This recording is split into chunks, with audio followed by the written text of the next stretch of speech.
Yeah. I had this argument with this guy 2 days back ezohlola. Yeah. Ngithi mina kuye lento ofuna ukuyidestroya wena into yababa wakho usaphila. Ubaba wakho ikhulisile nawe lento. But today wena because usubona ukuthi usunolwazi oluthile usofuna ukuyidestroya le yolahlwa. Because abanye bahamba bese beba nama sexual dreams. Uthola ukuthi umuntu uyalala makalele ebusuku uba nema faces awabona alala nawo bese hamba ehlola kuthiwa hayi wena unesilwane hey wena ufuna uyogezwa hey wena ufuna kanti lutho lo muntu usihamba nomoya wani womndawo odinga ukuthi ulungiswe uhlale kahle kuye qale kwashayeka mina okay ngingagula for 5 years ngingalapheki sengihambe lonke izwe yeah ngalashwa umuntu ngigula sengiyinyanga ngalashwa umunye baba who has become a good friend of mine today linye khehla laseSwatini lathi kimi hey mfana wami hamba lapha eFaraday ufike uthenga ukuthi umuntu oyi1 namafutha athile ufike wenza ukuthi nokuthi ngenza lento kayi1 yaphela yonke lento. I used to have something engihambayo laswini ngathi intuthwana iyayingidla because ngangithokulwa yenye inyanga kwamhlaba uyalingana ifuna ukungifaka esigubhini isakhona namanje.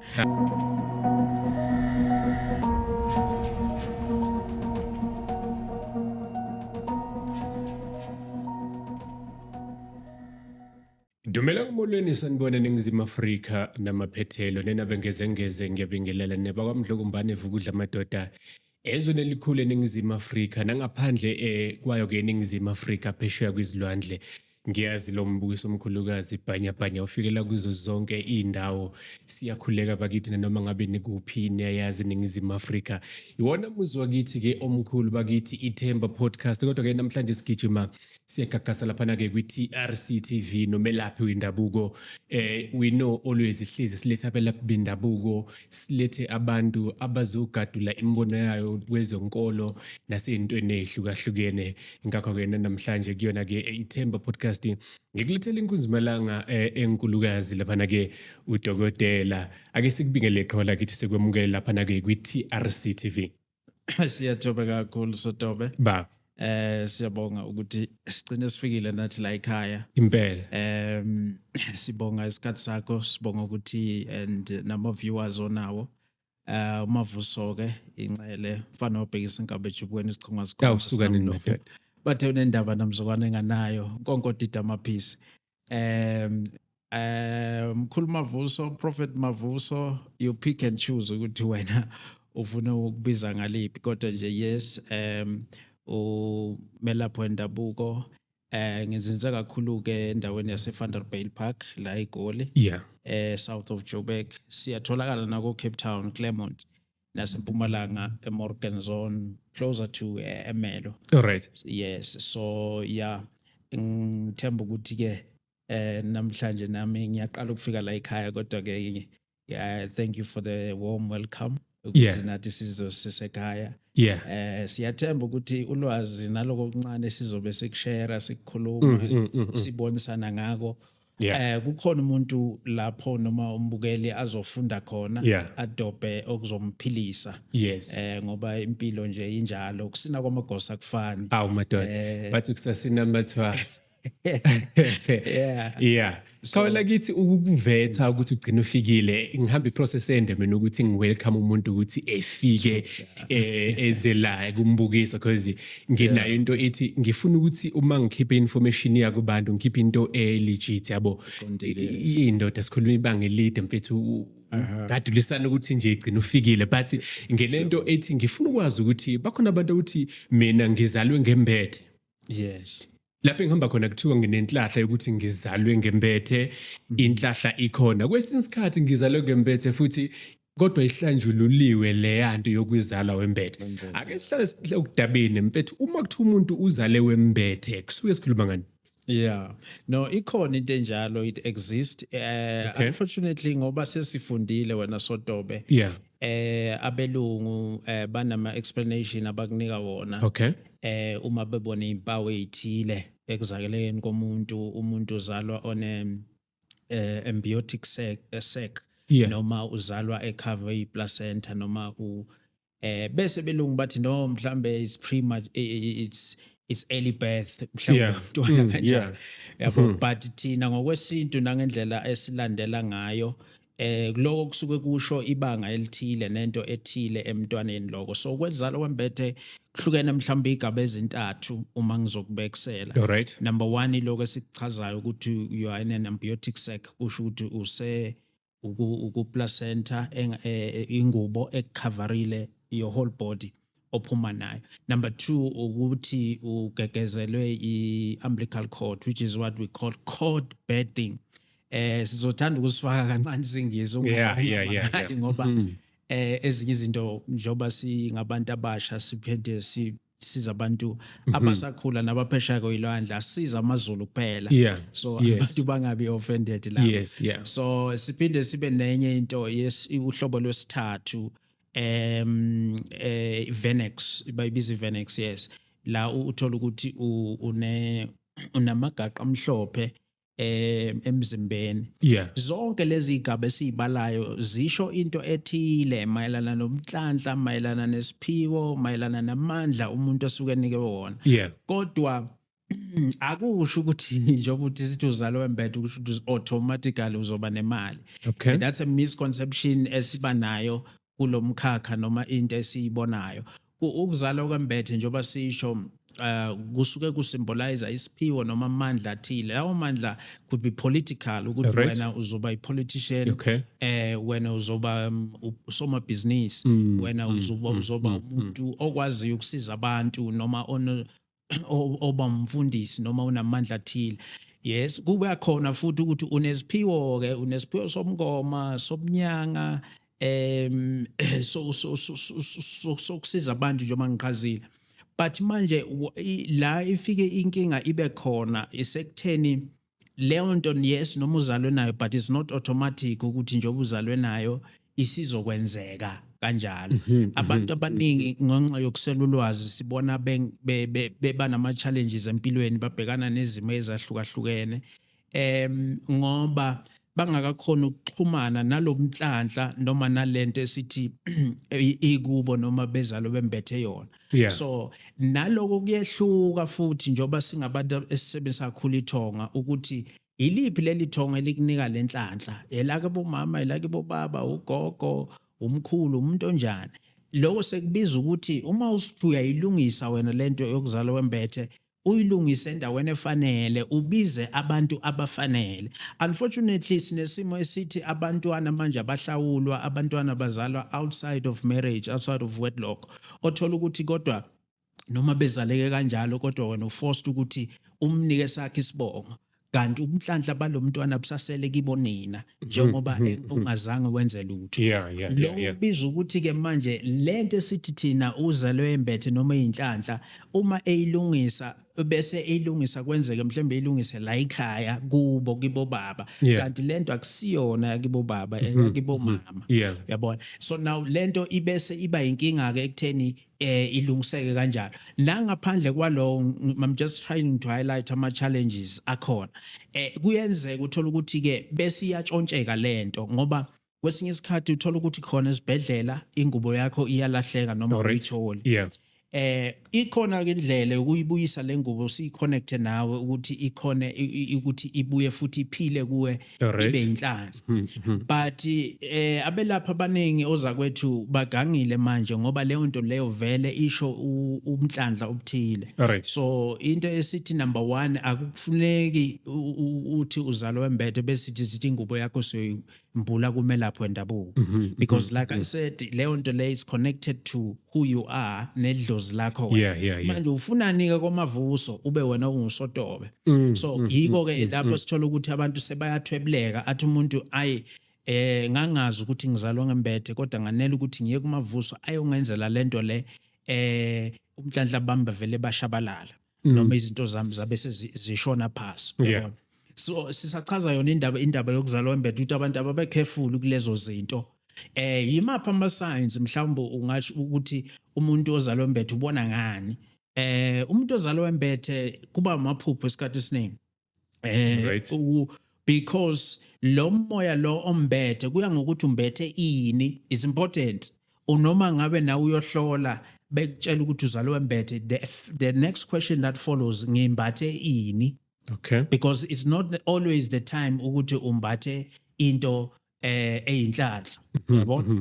Kuyenzeka omunye umuntu ambathwe umoya we-miscarriage, okusho ukuthi umama wakhe wathola i-miscarriage before kuzaleka yena. So mase fika yena usefika uhlalwa umoya womntwana owayehlala esibelethweni before yena. So othola ukuthi lowo moya lowo mntwana lowo na ufuna ukuthi uhlaliswe kahle. Kuyenzeka leyo nto leyo uyiconfuse as ukuzalwa kwembethe, because kusuke kunale spirit noma that energy lowo muntu esuke ehamba nayo edinga ukuthi ayiaphizwe noma ihlaliswe kahle. So now that becomes paramount, very important ukuthi ubuze ukuthi yini le ngayizalwa ngembethe, because that leads to ukuthi uzoyilungisa kanjani, uyilungise kuphi, uyabona. Once we've answered those questions, then you are in the right way ukuthi ukwazi ukuyilungisa leyo nto. Alright, ngicabanga ukuthi suhambe ibanga elide nokuyinto eyenza ukuthi umuntu ekhaya understande kahle. Ngifuna ukuya lapha ukuthi izingane ziyazalwa ekseni, emini nantambama, nalokho kusibeka ke isigabeni sokuthi baningi abantu abazalwa benjani bembethe. Mhlambe umuntu uhlonzwa kanjani noma lento okusuke yembethe yenziwa kanjani ukuphuma naye esibhedlela kuyiwe ekhaya?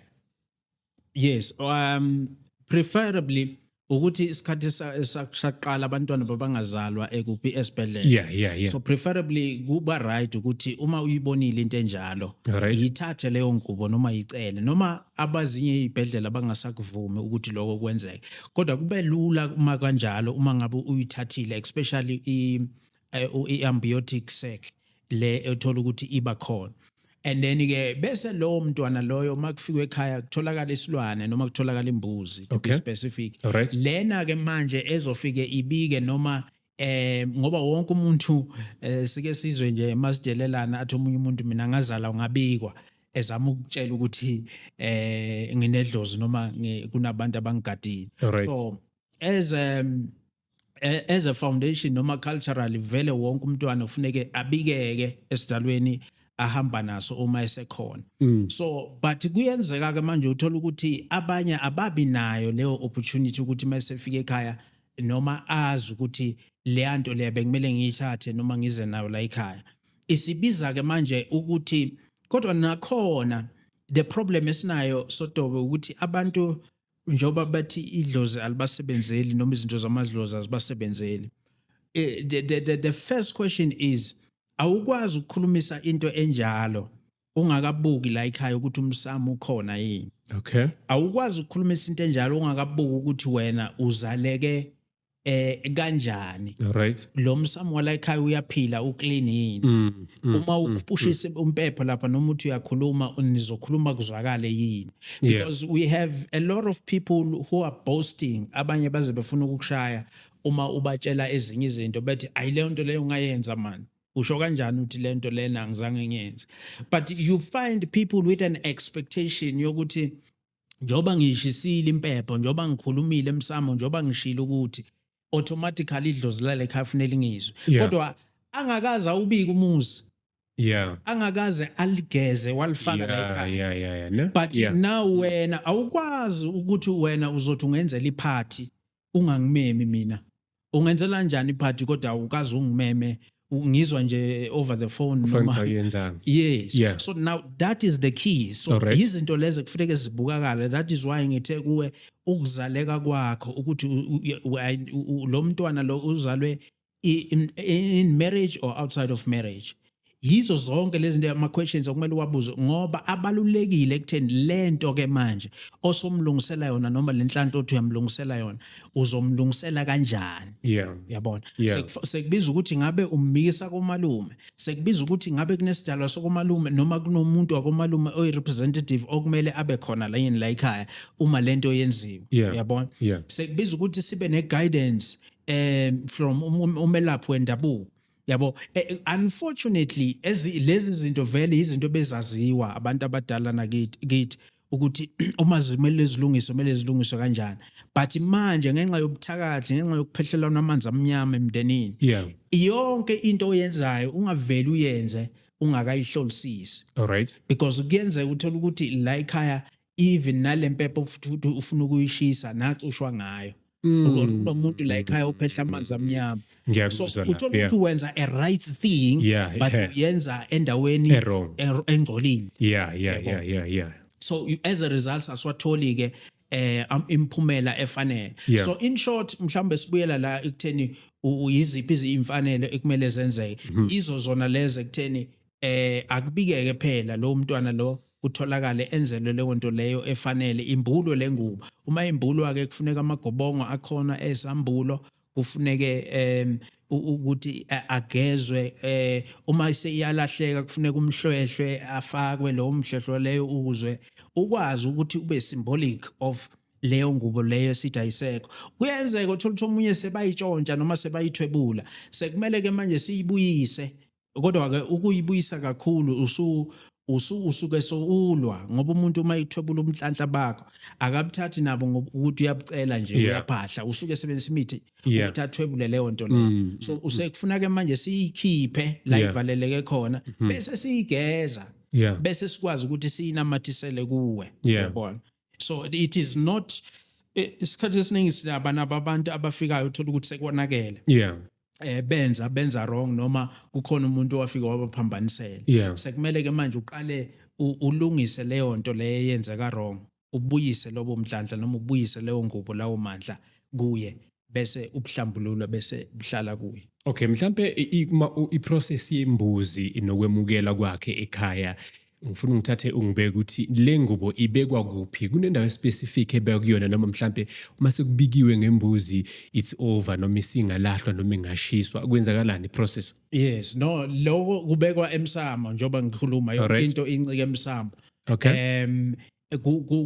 Especially le ngubo uma ngabe isakhona noma lo mhlwehlwe ozoba i-representative yaleyo ngubo usuke ubekwa lapha emsamo. So okusho ukuthi lo mntwana is entitled to ukuthi esigabeni sakhe sokuphila, uma esethomba, uma esesikoleni, uma esefuna umsebenzi, uma esefuna izinto zakhe kwenzeka, yena uya understand ukuthi uhlukile kunabanye abantu. So yonke into yakhe make ibika lapha ya kufanele axozule kuleyo nto leyo, ashisa impepho ibe khona ebike ngayo ukuthi mina ke manje sengisesigabeni esithi kanje, ubikela ini lo moya ahamba nawo osuke umhleli. But isikhathi esiningi uthola ukuthi once usukulungisile automatically now lo moya will begin to guide you even in dreams and in visions, ukwazi ukuvezela ukuthi kunengozi la, yenza kanjena la, yenza kanjena la. Angifisi kangaka ukujula kakhulu ngoba mhlambe abelaphi ozakwethu bazothi ngibathathela umsebenzi. Jula ndoda, because at the end of the day sifuna silungisa i-country ndoda. Yazi uma ngikhuluma ngalento, it is very sensitive because bakhona abantu abalahlekelwa izinto zabo, kodwa nina information ningafuni ukuyikhuluma ngoba nisabana nodwa. No, akusikona ukusabana kodwa usotobe esathi. Kuyini? But kuyinto musulisaba izulu lenye indoda ndoda. Musulisaba izulu lenye indoda. Kuyinto ethi kukhona abantu abalambile eswini out there and who are parading noma bazenza abelaphi bendabuko. And kumele sivikele ubuqola nokuthi abantu baqine they are end up being taken for a ride. Abantu abathi bayazi kanti abazi. Yes. Because that is the danger yokuthi abantu ke bese benzelwa izinto abantu abangekho sure ukuthi benzani bese bethwebuleka. Njoba ngisho ukuthi isensitive kakhulu, kahle kahle lento yengubo kudalo yayingamidingi umlaphi wendabuko ngoba umelaphi wendabuko umuntu wangaphandle. Ikhaya nekhaya sotobe linobulawo bakhona noma lesihlanzi sakhona imithi emhlophe esuke isetshenziswa kuleso sibongo noma kuleso khaya. Yabo ukukhuluma lesidalwa sala ekhaya noma ukukhuluma nabantu abathile bala ekhaya.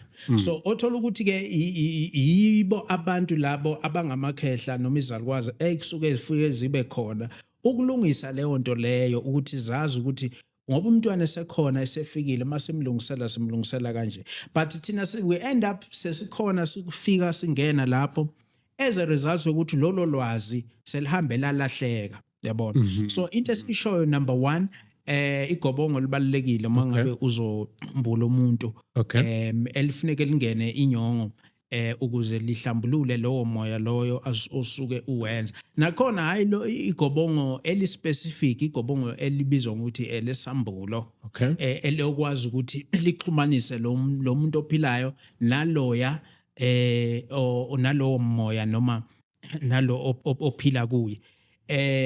Leyo mbuzi ibalulekile futhi lapha emsamo, more especially if leyo ngubo leyo iyalahleka, because we need uyawugqoka lo mhlwehlwe elale nawo, kube nezikhathi avuka ngazo la asha khona igobongo lakho, ayigcoke umhlwehlwe loyo ebusweni oba yisymbolic ukuthi lo muntu wafike embulu evaleke yinto ethile.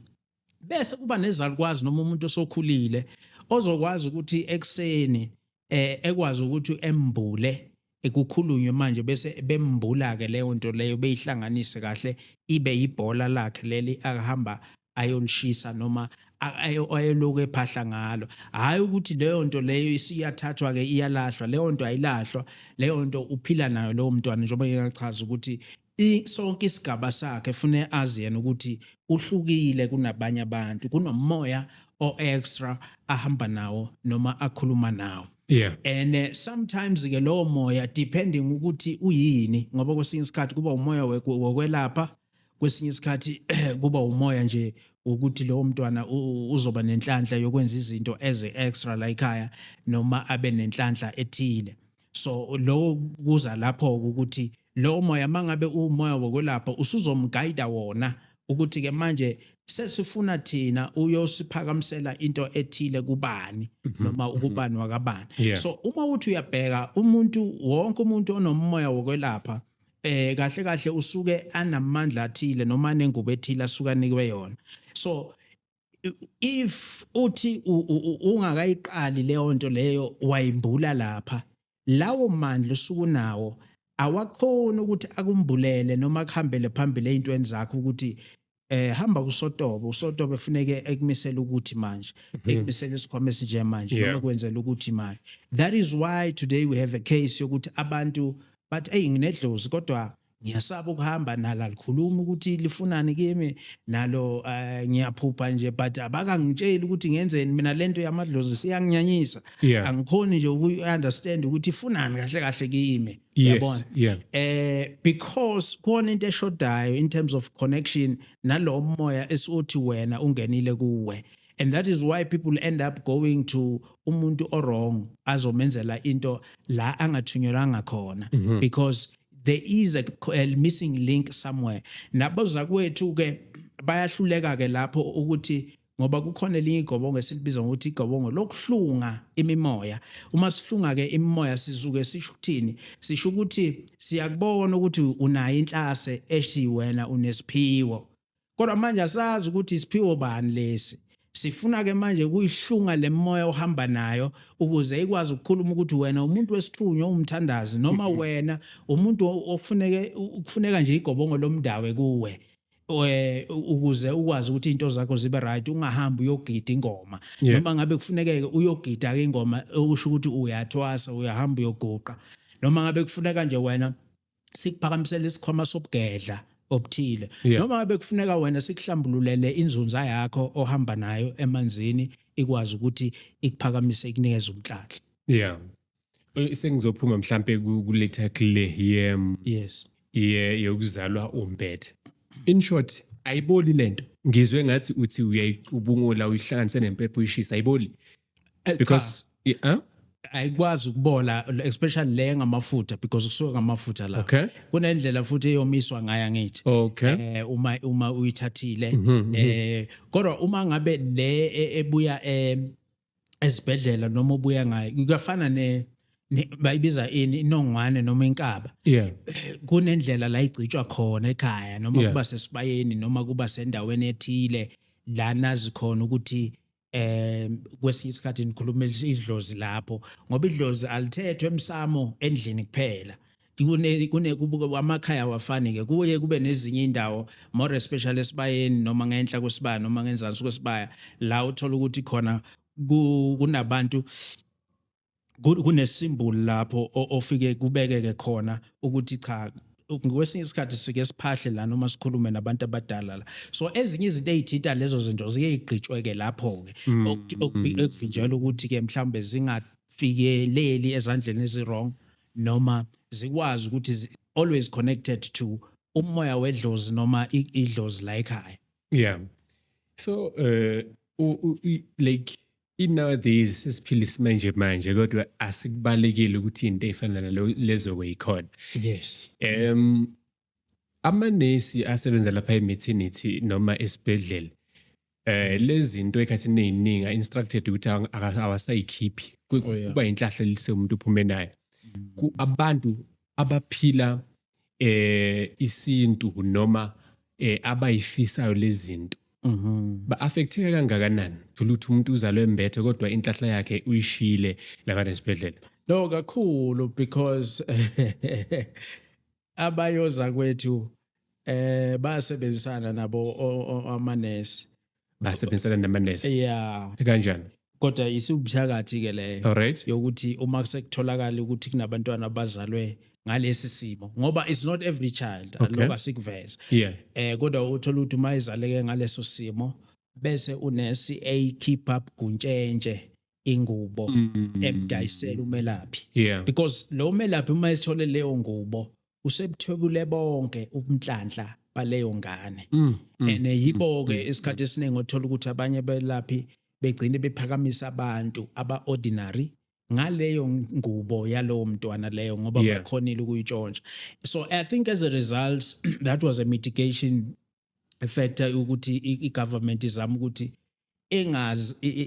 azingaphumi lezi zinto noma zishiswe. But lokho thina still kuyasibulala ngoba leyo ngubo yakho mayishisiwe lapha akukwazi ukuthi kube sometimes kube ne-evidence noma ufike nento ekhaya abantu abadala abanolwazi noma khona emndenini bese beyibona bekwazi ukuthi leyo nto leyo bese beyilungisa ngendlela yakhona. Isiyoze iveleke uma umntwana esecala ukuvelelwa amashwa noma esekhula eseba namaphupha athile noma esehamba ke kubelaphi bendabuko ukuthi ayi man ikhona into nje eyayikhona kulomntwana kodwa ayangabhekeka.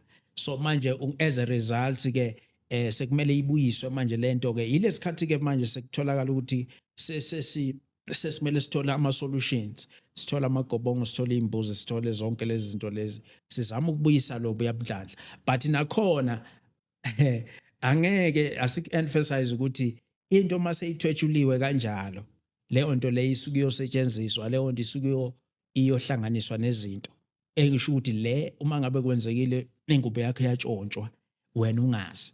So that calls for ukuthi ujule kancane uma umelaphi. Okay. Because silenkinga sodoba abantu bathi idlozi bacabanga ukuthi liyo yonke into. Bacabanga ukuthi idlozi lunguNkulunkulu and alisiyona uNkulunkulu. Yeah. Okusho ukuthi idlozi liyadinga ukuthi lilekelelwe nokuthi livikelwe nalo. Yeah, so yeah. Okusho ukuthi ungacabanga ukuthi uzozinikela noma ngithola into yakhe ethile bese uthi idlozi hayi lizongivikela. Why lingangivikeli? Why lona lafuma idlozi lami ukuthi? Yeah.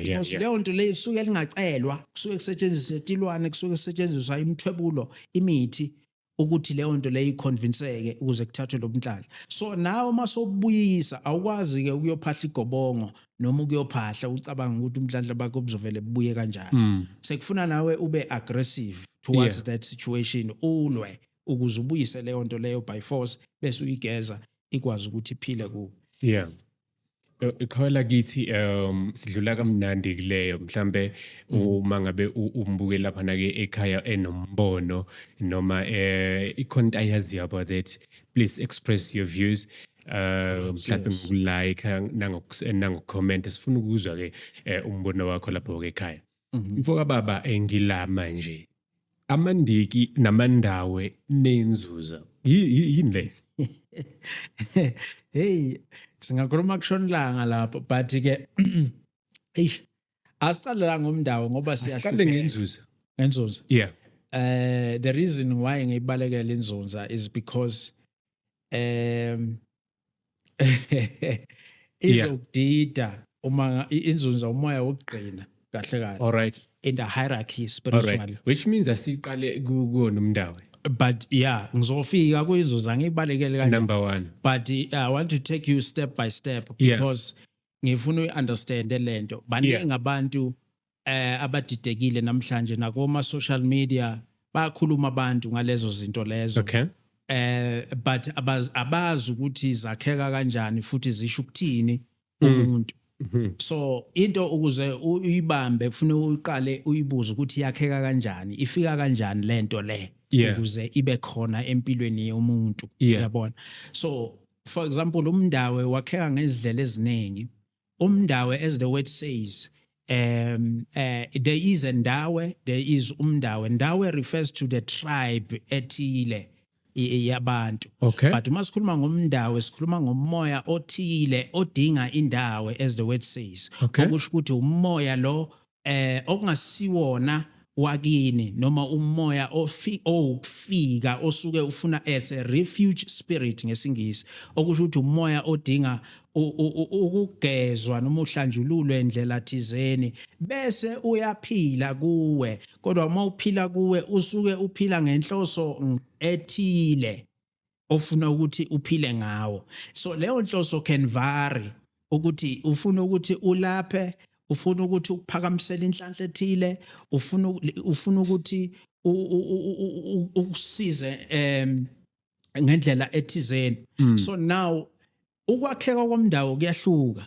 Umndawo esikhathi esiningi kuba umoya oqhamuka esayidini lakibo gogo wakho noma esayidini lakibo mama wakho, yabona, osuke ufika lapho. That is why ke kuthiwa isikhathi esiningi abantu kufanele uyolungisa umndiki nomndawo kodwa oza nogogo noma oza nomuntu owayezogana la ekhaya, because it's ten kuwe is a refuge spirit. But kuyahluka ukuthi lowo moya loyo ufika kanjani futhi usho ukuthini. Awukusiwa wona wonke umuntu onomndawo wokwelapha noma wokusiza abantu. And that is where we come to inzunza, because inzunza has nothing to do nokwelapha. Okay. And that is why, but is closely associated ukuthi iyahlangana nomndawo, because isuke yona it comes to reward. Inzunza, it means to ukuzuza something. So isike yona izophakamisa lo msebenzi noma that particular gift osukunike yona. There's politicians, there's musicians abanayo inzunza, abangalaphi, abanawo futhi umndawo nabo abangalaphi, abadinga ukuthi umndawo wabo lo ulungiswe uhlaliswe kahle kubo. Uyabona, umndawe ke isikhathi esiningi oyinkinga yilona osuke uhambelana nani nokwelapha noma uhambelana nento ezikhwama, uyabona. So lowo ke uyinkinga ngoba siyababona ozakwethu nangendlela yokulungisa ulungisela ngendlela ezahlukahlukene. Abanye baze they even go to a certain extent yokuthi bayawuparula. Uma uparula ke umndawo, the process of parulating umndawo ila sikhuluma khona ngomndawo olaphayo, ukusho ukuthi umndawo wenzani ofembayo is exorcism ngesingisi, okusho ukuthi ukwazi ukubamba umoya ethile esephilayo emntwini kodwa at the same time ulethe isolution bese uyamlapha lowo muntu. But asiyona yonke imindawo eyenza lokho. Ikhona eminye indawo esiyihlambululayo, for example engihlambulula mina ngenyama ebovu. Uma siuhlambulula lo mndawo suke siuhlambulula emanzini, bese siugeza, bese siudlela amagobongo akhona. Namagobongo omndawo ayahluka because ibehavior yawo awufani. Ukhona umndawo uthola ukuthi uhlala esinyeni kakhulu noma uhlala esiswini, uthola ukuthi umuntu wakhona uqala umoya kakhulu, yabona. Or umunye uba nama pains, or umunye kukhona ke manje i-trick ethile kufanele uyenze kuleli gobongo ukuze lo muntu lo ekwazi ukuthi lo mndawo ulapheke uhlaliseke kahle lapho kuye. Umndawo uvela ngendlela eziningi ke, and sometimes ezinye ezindlela uvela ngayo it's closely noma it's parallel to izinto ezifana nezilwane. Okay. For example, umndawo uyavela kuwe uphupha belungu. Abelungu. Yes, All right. white people. Yeah. Belungu, Amandiya, Chinese, uyabona? Yeah. Nenzuza most of the time iyavela kanjalo. Bese ukuthi lento and abelungu is not always into enhle. Kwesinye isikhathi umlungu uyaba isilwane ephusheni. Okay. So that is why ngithi lento they're in parallel like that. Kuyenzeka futhi umdawe uma sesiushega kuwe uma ungahlambulukile uvele njengaso ini isilwane into edinga ukwenzani ukugezwa noma uyolahlwa because abanye bahamba bese beba nama sexual dreams uthola ukuthi umuntu uyalala makalele ebusuku uba nema faces awabona alala nawo bese hamba ehlola kuthiwa hayi wena unesilwane hey wena ufuna uyogezwa hey wena ufuna kanti lutho lo muntu usihamba nomoya wani womndawo odinga ukuthi ulungiswe uhlale kahle kuye. So that's why ngithi kuwe these things ziba close ayifuna ukuthi uyicheckisise kahle. Baningi abantu abafikile kimi sodo bathi straight umuntu eze kimi nje athi hayi mina nginokushusha umndawo ngicela ukulungisela umndawo. I used to do that in the past ukuthi hayi ngivele ngihambe ngimlungisele. Omunye uthi uyahamba uyomlungisela kungalungi and it reflects back to you ukuthi wena ushuthi wenza into ongayazi. Until such a time I stopped ukuthi umuntu afike ezongitshela yena sekufuneka manje ngibheke mina first and confirm lento ayishoyo because yilento engivezela yona ukuthi there are many symbolisms acisha afana angenza umuntu acabanga ukuthi unomndawo kanti akanawo angenza ukuthi umuntu acabanga ukuthi unomndawo kanti unomdliwa. These are all words that fall under the same umbrella. Yes, spirit, what we call it a refuge spirit noma umoya ongasiwona wakini. Sikhuluma ngemdliwa, sikhuluma ngengwenza, sikhuluma ngomfukwa, sikhuluma ngeipoki nangani. So what does that mean? This is important to highlight uma sikhuluma ngomndawo because there are many people who are suffering from one of these spirits engwabalayo. Kodwa they associate them noma bawabuka njengani njengomndawo. So ngisho ukuthi uma ubukele emakhaya before you conclude before uthi uyolapha lo mndawo thola kabanzi ukuthi umndawo onjani odinga ukuthi ulashwe yini umndawo onjani umndiwo ofuna ukusebenza uparulwe noma uhlanjululwe kuwe because isikhathi esiningi sibuyela kuwe le ndaba emagobongo noma yokuhlunga emoya kuyenzeka abanye abantu uthola ukuthi akadingi iprocess yentwaso lomuntu udinga iprocess yokuhlambulula ini umndawo wakhe through igobongo through ukumgeza noma ukuhlambulula emfuleni bese ke lo muntu aba right. So but we found many abozakwethu bathatha abantu abanjalo babafake through intwaso and then into zabo bese ziyonakala yabo. So we are saying be careful of into le efana kanjalo yabo. And because ngiyazi ukuthi sometimes it might not be clear because umndawo sithi ufomeka ngendlela eziningi kumuntu even nalezi zinto zeyigubhu you'll be shocked asiveze lokho namhlanje ukuthi lezi zinto zeyigubhu lezi ezenziwayo at a certain stage in life khona la ebudlotini ngoba lezi zinto lezi not zonke asisho ukuthi masikhuluma ngesigubhu sikhuluma ngento embi all throughout.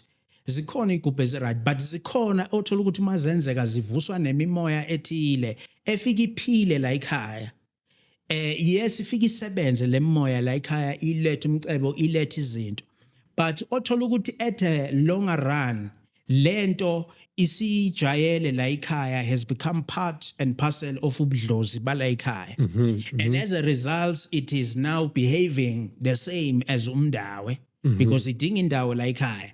And more especially it starts to show uma ngabe lowo muntu loyo obesebenzisa leyo moya angasekho because akasekho umuntu oyinakayo lemimoya noma ukuyiphakela noma ukuyihlalisa ngendlela ekhona ukuthi leyo moya iyayiphila kanje noma iyibehave kanje mayila ekhaya ukuze ikwazi ukuthi isebenze. So bese imoya le ihlupha abantwana bala ekhaya but as a foreign spirit and then that is classified also as under a refuge spirit which is the same as umndawo. So ibiza ukuthi manje uhlolisise ukuthi uma uthi nomndawo nje awukaqala ukukhuluma kufuneka siye deep ukuthi uthi nomndawo nje what type uze kanjani which form is it taking ufuna ukulungiselwa kanjani mhlawumbe eminye of these refugee spirits for example imdliwa akusizi into ozi entertainayo izinto efuneka ziqoshwe noma zivalwe la ekhaya ukuthi zingaphili because azisezi nomoya wokuphilisa sezizobulala la ekhaya noma sezizodestroy la ekhaya. Yeah. So ungichazela kamnandi qhawela kithi ngize ngiyayinquma ukuthi hayi which means ngenza into right ukuthi ngikuvumele because ikhonto engizwayo ukuthi umndawo uhlukene ukhona umndawo omuhle oqhamuka esayidini komalume ne Yes. ubusuzochaza into ethi umndawo futhi kuyenzeka udalwa zigroup mhlawumbe zayisetshenziswa abantu abashona maybe 100 years ago. Yes. Ezazi izinhle ngalesa sikhathi but manje seziza zikhuphuka kubantwana bala ekhaya. Correct. So ihlanjululwa kanjani leyo nto? Because at the end of the day lo ndawo vele wala ekhaya vele uvele 100 years. Ihlanjululwa kanjani? So Tobe inkiyankiya lo ibuzayo ngoba awuza kwethu they are too quick to identify lo mndawo lo as ubuthakathi. Okay. Hayi ninesilwane lapha ekhaya. Hayi lapha ekhaya ninedlozi elibi. Hayi lapha ekhaya kunomamlambo onhluphayo. Kunomuntu owayethwele la ekhaya. That is all fine. But ubuthakathi that came through an agreement is not the same as ubuthakathi bokuthi uSotobe nje uyangizonda ubese wangiphumelela ngeyilwane. Yeah. But into efike yaphila la ekhaya yasebenza yanikhulisa. Yeah. This argument with this guy 2 days back ezohlola. Yeah. Ngithi mina kuye lento ofuna ukuyidestroya wena into yababo wakho usaphila. Ubaba wakho ikhulisile nawe lento. But today wena because usubona ukuthi usunolwazi oluthile sofuna ukuyidestroy lena. So but ngila ekutheni ukuthi kunzima ukubulala into enjalo because awukwazi ukuyilwisa. This thing was kwaba ne contract, there was rules of engagement ukuthi lento njobe izongena la ekhaya ingena ngaliphi idlani siyinikani yenzani iyafike futhi yakwenza lento. So wena because you were not there usufuna manje lento kuyitreata as if ubuthakathi you will fail dismally so. Uma uzoyitreata njengento eyobuthakathi uzothi ngoba lento inobugazi la ekhaya understand ubudlozi bala ekhaya. That is why abantu bafika kithi sengihambe inyanga sengispend ama-millions ngiloko ngizama ukukhipha lento umunye usuyazi uyabazonda belaphi bendabuko because uthi badlala ngami bonke labantu sengihambe zonke lenyanga ezidumile zithi ziyayikhipha lento iphinde ibuye la lento ibuya phela vele ngoba inobugazi la ekhaya lento. It doesn't matter ukuthi ungaye UK usuke mhlambe ekhayini kwamhlaba yalingana bezweni yohlala eUK. It's not like that ukuthi uzoyibalekela kanjani. So leyo ke inobuhlakani inengwijikhwebu idinga ubuhlakani obuthile uma uzofuna ukuthi uyenze because akufuneki uyilwise uma uzoyikhipha la ekhaya uyikhipha ngendlela efanele uyithwebule ngendlela efanele uyinike sometimes leyo nto leyo esuke ifuna to appease it bese uyibeka and relocate it elsewhere ukuthi ke I don't from today I'm not destroying you, I'm not fighting you. Kodwa into engisho ukuthi nje uhambo lwethu selihambe la ekhaya laphela nako ngupha kona ngiyakubonga ngokuthi uhambile wafika wakhulisa la ekhaya wenzana but manje sesicela ukuthi ube la. Hey ayisukudluwe ekhasini qhawela kithi. So ngiqale ngakufaka emsebenzini mfethu ukufaka ama questions ajulile ngesizathu esithi ngifuna sifike la ukuthi umprofeti uyisangoma uyinyanga noma uyintoni na mfethu ungamangali ukuthi wayi umfowethu Sotobe wenzani. Hayi no ngiyakuclika nje ngifuna ukuthola ukuthi lunjani ulwazi ithini into yakho. Mina yiyo yonke lento ibala. Ithini into yakho qhawela kithi. mina mangisho njalo ngithi I'm a jack of all trades ngiyo Okay. yonke lento oyishoyo ngoba konke ngikwenzile uma ukhuluma ngobuthandazi ngiqale kubo ubuthandazi ngiqale ngomprofeti ngiqale kule sontweni but I always had a gift ngisasemncane Okay. ngikhula nje ekhaya ngiyacelelwa ukuthi angiqede isikole ngikwazi ukwenza izinto unfortunately ngokuhamba ke uthola ukuthi sifike ema-university ngiyile nasesikolweni Yeah. angizange ngifike eminyangeni Yeah.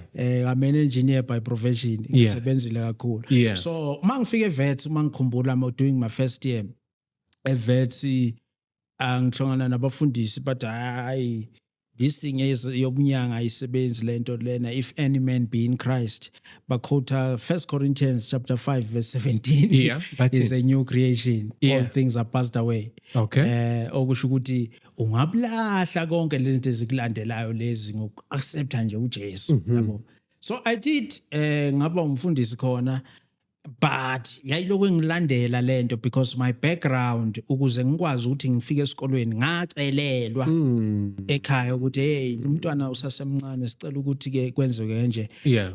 and I prospered ngaqeda lapho ngavula amabhizinisi ngathenga imoto ngathenga izindlu but ngutshela ukuthi kwaphela konke lokho and I had to go and answer the call bengiprofessor kakhulu esontweni amasonto adumile ngathi mangakubalela wona uwazi Yeah. so engizama ukuvezela ukuthi ngihambile ihambo lami lingihambele lapho ngafike futhi ngase ngiyathwasa even though lokho kuthwasa it was not necessary but ngikwenzile Yeah. Yeah. Okay. and then nginobugedla umkhulu angimazi umkhulu kodwa uzala ubaba but wayemkhunkulu nje kakhulu Yeah. indoda ethanda izulu Yeah. so engisho ukuthi and I was lucky throughout my life ngikhuliswa abantu abangani bami they were always older than me even today my mentors eminyangeni abantu abangamakhehla abanye sebashona iCovid I think it took 3 yangibulala kakhulu iCovid yabulala amakhehla engangiphila nawo from Switzerland Mozambique ngizenzile into eziningi igubhu ngiyazazi ukuthwebulwa because namba ke bangithwebula banginika u3 months ukuthi ngiphile Serious? so, yeah but it was a learning curve so engisho ukuthi umuntu lapha emakhaya don't despise ubuhlungu oyidlozi noma indlela yakhe ekudlulisa kubo but try by all means ukuthi ufunde kulezo zinto because you become a master one day yalezo zinto osuke udlula kuzo yabo today yimi engikhona ukubuyisela abantu emsamo ngivala amanzi amnyama ngibuyisela umhlanhla obuthutshuliwe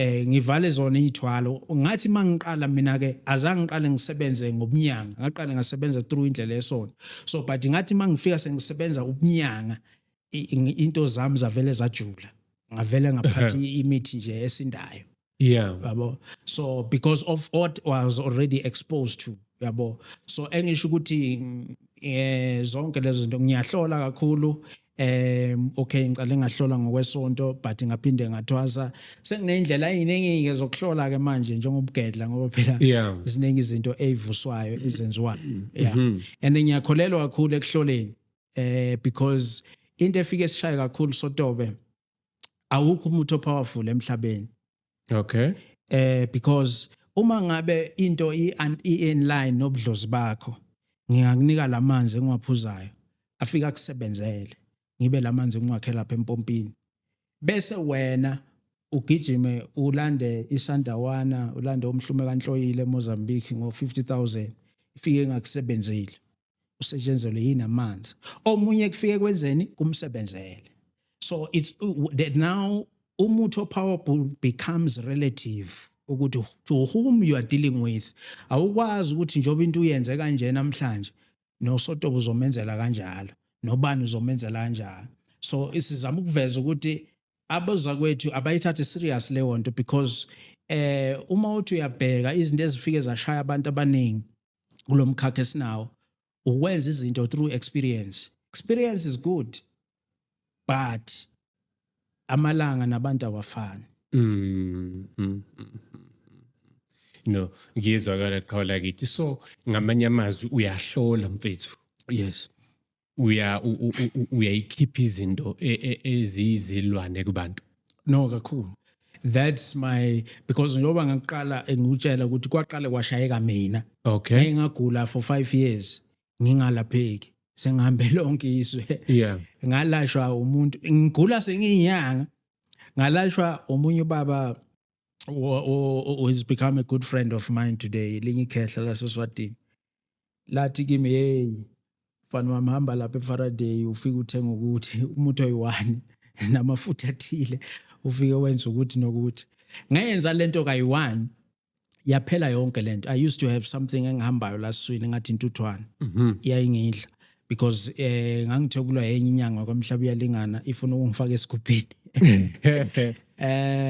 Isakhona namanje. Hayibo. But phela ungayifihli unyanga iyiphi lenyanga kwamhlabeni ingane efuna ukwenza. Funny. No, it's okay. Bakhona abakholelwa kuye kakhulu ngoba umuntu odumile. So but lo muntu wangilapha with just a phone call. Yeah. And from that day we become very close. Engisho ukuthi sometimes idlozi liyakuhluphekisa simply because they want you to learn something and they want you to connect to abantu abaright abazokhona ukuthi bekunike isikhwama ngoba the funny part ngutshela ukuthi mina ngithwasile but ukuthwasa kwami was only 28 days. Because ngaya ekuthwaseni mina sekuhlola sekusebenza abantu into engangiyoyifunda lapha ya ukuhlola ukufemba imithi yamashangana ngoma ngithwasiswa amashangana yabo. But ngathi mangibuya futhi ngaqala isikhwama phasi kabusha. I connected to different people ngiphuma ngena ngithola izinto yabo. So engizama ukukuvezela kona ukuthi ikhona into enjalo and uma ngabe uyinyanga ngiyazi ngibuya ngisemncane nama ngisemncane ngiyavuma but angifuni ukuthi uengage uma usakhula eminyangeni. Don't make enemies. That's why ngingafuni ukumenshina lenyanga le ngoba sengadlula kuyo yabo. Don't make enemies with those who have gone ahead of you. Sometimes vuma ukuthi wena ube isilima uye pass lose so that you can live yabo. And then ngoba naye wangishaya kanje kodwa wangifundisa to tell you the truth because my perspective changed ekubhekeni izinto nale nto le yangishaye ngayo ngaze ngahamba ngoyifunda ukuthi yini le nto le eshaya umuntu kanje. So wena wathi akathiwa inyanga. Uyinyanga. Yes. But phela ngangisakhula. Kodwa nanihlangane kanjani nalenyanga yakuthakatha? Yilento yokufuna izinto ukuthi sihlangane athi umuntu ayi idlozi lakho man li powerfully idlozi lakho lifuna ukuthi siyenze into ethile enje kanje yabo. Kwesinye isikhathi yes nokuphapha nako. I think mhlawumbe wonami ngangiphapha ngoba ngangisesemncane angangisena ama business futhi lapho yabo. So ngagcina ke ngithole izinto kanti lo muntu ufuna ukungithwebula yabo. Ufuna ukusebenza ngami. I was given 3 months ukuthi ngiphile yabo. So into engizama ukuvezela yona yilapho ke la kwatholakala ukuthi I started to take notice ukuthi kahle akusiyona yonke into evuma wonke umuntu. And kubalulekile ukuthi idlozi lakho lilalele because and kubalulekile ukuthi uhambe ngespeed sakho. Don't jump up but allow yourself to grow up because if uvumile ukuthi ukhule you will stay up but uma ujumpile uzophinda wehle yabona. So it's a process of learning kanjalo. So kwakuyinto enjalo nje ukuthi sasi wayathi yena ngiphakamisela kwakuyinzunza futhi yayingihlupha ngaleso sikhathi mangikhumbula so wethu ukuphakamisela yona but kanti yena uyiphakamisa ngenye indlela yakhe. He was wayenza his own Bob Marley song because ilento siyivezayo manje ngonzuzana ngomndawo ukuthi it's important sotobe ukuthi wazi ukuthi ngoba usotobe ethi uhlushwa ilo moya kuye lo moya ume kanjani ufunani. Ungathi ngoba uzolo boserve Isaac kanje umenzele kanje nosotobe menzele kanjalo. Cha. yabona Yeah. because uzothola ukuthi uSotobe sengimphazamisa noma sengiphambana nento yakhe anikezwe yona naturally. Yeah. Mina I'm starting my own Bob Marley song. Yeah. Khola kithi ngishawe isikhathi. Ngiyabona ukuthi usazobuya mfethu sizoclarify izinto eziningi because ama highlights wami nje ukuthi ngithola ukuthi Yeah. ingabe kukhona yini kuleli khanda ndoda ngoba ngiyalibona nalo likhona. Kunjalo. A friend of mine used to say, as long as I have a bigger head than you, it means I'm smarter than you. Khola kithi Facebook, Twitter, Instagram uthola kanjani engqondo zakho? Yes. TikTok, Prophet Mavuso. I call myself a prophet because Yeah. kungenza kungifihle lo. Okay. Yeah, Okay. and Uyafihle, yeah. yeah. 076 8466 131 WhatsApp. Njoba ngichazile siyatholakala eCape Town, Morganzone, Mpumalanga, Gauteng in the Vaal Vanderbijl Park. Yeah, ngixesha kakhulu lawo ma social media handles engiwasebenzayo, TikTok kakhulu. Kuningi ke imfundiso ezikhona abantu abazifike bazithole ku TikTok, Prophet Mavuso. Besiyathemba ukuthi nala ekhaya sizoloku senza isikhathi sikwazi ukubuya, sikwazi ukuthi siloku sifundisa lapho singafundisa khona. Last kuthe sakhuluma khona mhlambe sathinta kabi noma saveza ingonyuluka yokwelapha, sicela besifakele isandla emanzini. Siyathobeka kakhulu konke lokhu ingathi abantu bangathatha okuzobaphilisa nabakuzwile. Mawubona ukuthi khona okungakuphilisa, hayi kuphake nje eceleni lokho ku right. Yeah, ngikholelwa kuloko kakhulu. Sotobe, siyabonga. Inamba yakho ukugqola kithi 076 8466 131. uyahlola online. Yes, kakhulu. Serious? Phela mina I'm a prophet. I started by prophesying before. Manje ima ungangithatha nami. Manje. Yeah. Yes. So next time uProphet Mavuso uthina don't jump up but allow yourself to grow each and every day. Nathi siyakuthatha lokho ke siyakhula mihla namalanga. Ningizimu Afrika enhle, igama lami mina ngusazi ngokwasibiya ngikuthemba podcast. Kodwa ke sigijima la ku TRC TV benginayo inkunzi malanga ethi yaloyo ayinyanga yalaphana kwamhlapi yalingana. Hey bakithi. Angithathi ikhwama zami ngiye khona navana ke ukhubalo limbiwe egcikeni bakithi ngiyohlala nenkosi Mabhudu wesithathu wakwaTembe. Inkosi lapho ekhaya inenze kahle. Danko.